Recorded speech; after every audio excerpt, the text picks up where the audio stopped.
I have escaped for the day. It doesn't happen often, but I have allowed myself a day because I am with my kids 24/7. I work from home, I homeschool them, and they even sleep in my room. So, kids are with dad today. They're cleaning out isopod bins and redoing those. And they've all given me a list of things they need me to bring back. So, that's fine. That added more stops to my list. So I have parked at Phelan's, my favorite local nursery, and we're gonna take a little trip around here.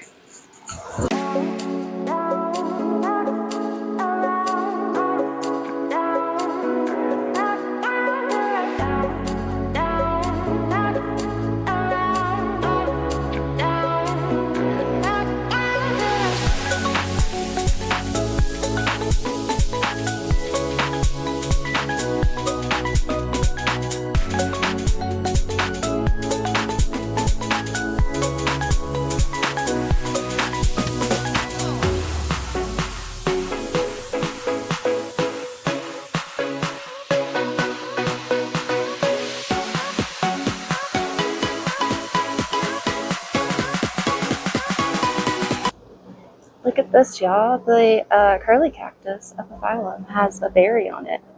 How cool is that? I can't say I've seen one in person. I haven't had much luck growing a curly cactus, so that one can stay here. But I found some ripsalis so far. I collect ripsalis, so I'm gonna allow myself to get these. Come on, camera focus. They're only $5, so that's acceptable when I have such a good collection so far. Look at this jade tree. It's $200, and I will absolutely never pay that much for a plant. I don't care how fantastic it is. I will never have that kind of free money, but I need y'all to admire the glorious jade tree, and I need somebody to come get it. One thing I love about this nursery is they always make sure that you have the information you need on your plant. If there's not a flyer like this by the plant that you're looking for, or your plant's not labeled, they will literally look it up on the internet for you and give you everything you need. Check out the Hoya collection here, y'all. There's a lot of stuff in here that I don't know what it is. And I've reached the point of collecting Hoyas where everything is a variant of something that I already have, and I just can't justify purchasing more unless it is something that really looks unique or has some kind of crazy flower. Hoyas are easy to grow, and I'm kind of getting bored with them. I've moved on to aroids and alocasias, philodendrons, monsteras, and I am accepting a challenge of like growing those up moss balls. So I just got bored with Hoyas. This is the starter plant section. This is normally where I let my kids pick plants from when they say they want to come in here and get a plant. These are $3.99, and they are really just miniature versions of the plants that are all around in this nursery, but they're not labeled. Here's what I decided on getting. There's not much. I almost got the big version of this, and then I went and looked at the fairy plants. That's what they call their starter plants, the fairy plants. So I found it in the fairy plant and got the baby one instead. So the ripsalis that I showed y'all earlier. We have peperonia. I forget what it's called. I'll put it up on the screen because I literally just saw it half a second ago. A Calathea mosaica. The 4-inch of this one was $12, and the starter plant was $4. And then peperomia, just, your basic baby rubber plant. And then I found this guy, Dracciania Florida Beauty, which there's a ton of them here. They're not very expensive, so I guess it's a common that I just haven't paid any attention to. So I figure we'll try it, see how it goes.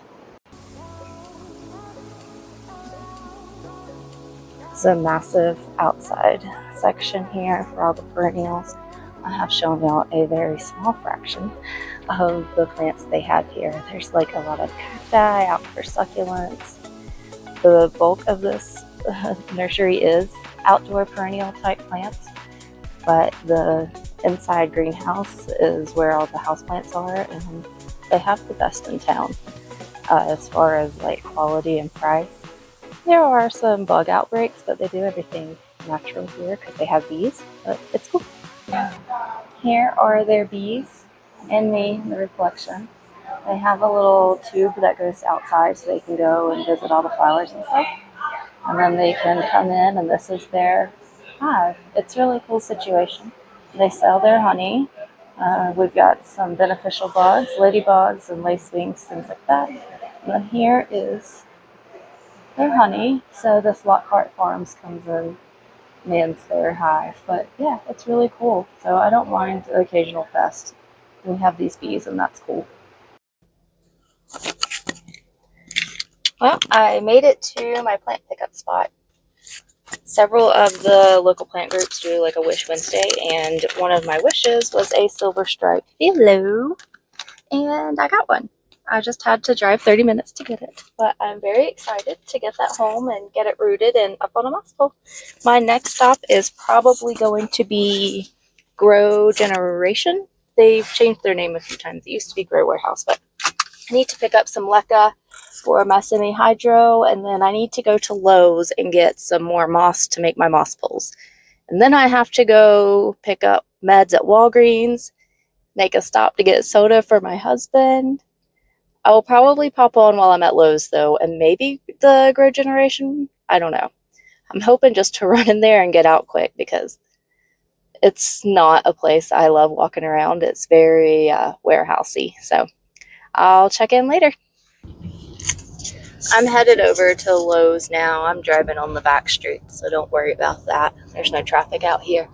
I went in Grow Generation is the new name, and I didn't want to record in there because they're very much like a boys club, and anytime a lady comes in, they assume we have no idea what we are looking for because how dare we be in a hydroponic store about growing marijuana and such things. But anyways, I took my time in there, and of course I had to ask me like I don't even know how many times. Do you need help? Do you know what you're looking for? Do you know what you're looking for? Can I help you find something? No, dude, I know what I'm looking for. Anyways, but I got what I needed out of there and headed over to Lowe's now and just kind of chilling and taking my time, enjoying not having kids hanging off of me and demanding snacks and all of that, and basically just enjoying the quiet. So off to Lowe's now and maybe Target. Oh, I don't know. I don't think I want to deal with Target on a Saturday, but I will decide that once I get over there.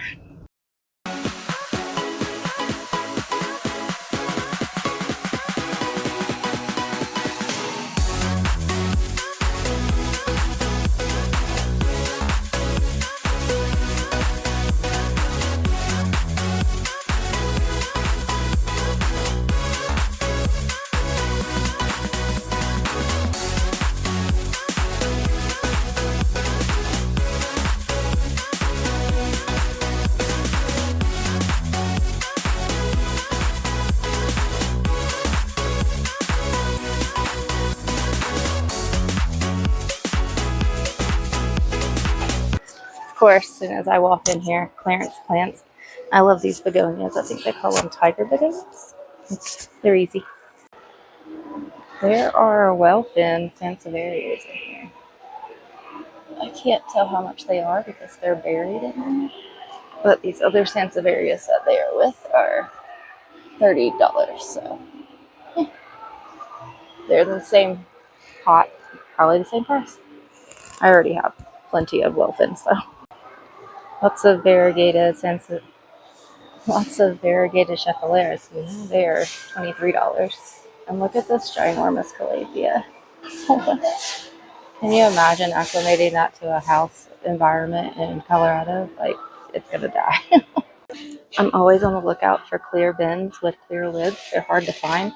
There's these two. They're the last two left, so they're coming home with me. But that 6-quart is $2.50, and then the 17-quart is $7.98. So those are good deals. They're coming home with me. They will be excellent prop bins or like begonia terrariums. If you're growing one of those trailing philodendrons or monsteras, Just come get you a window planter. They're like $12 for a 2-foot planter. I'm here grabbing the sphagnum moss, which is the main thing I came in here for. But you know, you got to look around. I just grabbed the cheapest one. It it goes in the moss poles, and I don't think it's that big of a deal. So, to the best of my knowledge, this is the best price here. It's just a long fibered sphagnum moss. I'm gonna grab a few of them for my moss poles, and then they have the fine grade orchid bark that I like too, so I'll grab some of those. And let's see, they are $6.48, 4 quarts for both types. I just did some quick math on the orchid bark. I have plenty of perlite at home, which this is just, fir bark and perlite. And I did some quick math. The Repti bark comes out a bit cheaper, so I'm going to pop over to PetSmart too and grab a bag of Repti bark and then mix that in with my perlite. I also decided I'm going to grab a bag of vermiculite. I've seen it in a few of the terrarium plants that I bought, and then I've also seen it used in my butterworts that I get. So I'm going to get some of that and try mixing that in with some stuff and see how that goes, because it says it's used for hydroponic systems, and I do a lot of semi-hydro, so we'll try that one out too. Here's the Repti bark at PetSmart.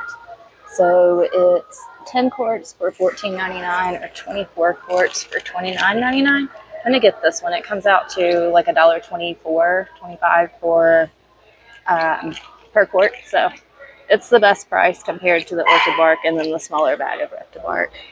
We have like a local little pet store thing. Well, it's not local, it's a chain, but it's a smaller chain. And they have it cheaper there, but I don't want to go to that side of town, so we're just going to take it for what it is. Probably costs more in gas than the difference. So all I'm going to get here is Repti bark, and then I've got to go to Walgreens and pick up my meds. I'm just going to get the things that everybody else in the family asked for from there.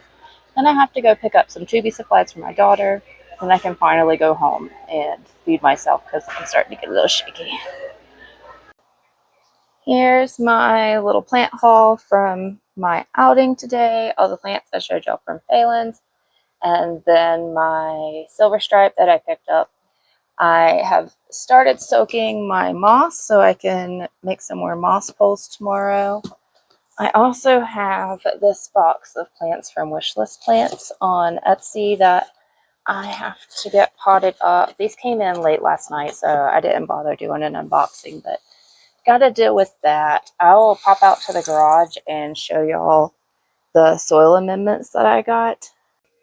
Here are the soil things that I grabbed, excludes the massive mess on my potting table. It really needs to be reorganized out here. I got 25 liters of Hydroton. I think it was $29. And then I've got the big bag of Repti bark and this bag of vermiculite. So I think I'm going to try mixing the leca and the vermiculite for those finicky Hoyas that I have left to repot in my IKEA cabinet. We'll see how that works out. I think the vermiculite will hold in a bit more moisture than the leca, so that'll be an experiment for another day. I need to get better about staying on top of my nutrient solution for my semi-hydro plants, and I also need to be better about my other house plants. I picked this up from Amazon, but they had it at the Grow Generation as well. So this will be used for all the plants. Then I picked up the HydroGuard as well, mainly for those finicky Hoyas, but I think I have to use this within 6 months of opening it. So hopefully I can actually do that. And then we also got this pH down solution. Our pH on our tap water here is about 7.6, but we have soft water because of something they do at the water processing plant. I don't know. It's weird, and it's been a challenge with the aquariums too, so I don't know. We'll see how that works out. Maybe it will help all the plants out. I don't know. So this is my Queen of Night, and she has not bloomed for me in the 2 years that I've had her. The lady that had her before said she bloomed every summer, so maybe the pH of the fertilizer is part of the issue here. Not really sure. Excuse this oxalis. It's just here waiting until I know what I want to do with it. So, yeah, there's everything. Oh, look at these adorable cats. Winston and Tim, they are my snuggle buddies. They are so sweet. These two boys, I swear. Oh, am I talking about you, Winston? Have I offended? Bashful Winston. They're so sweet. So here's all of my chores for tomorrow. That'll probably be the next video. The moss poles, and there's 2 bags of that moss in here. So lots of moss poles to be made. And oh, this plant actually has roots on it, so it's for sure going in a moss pole.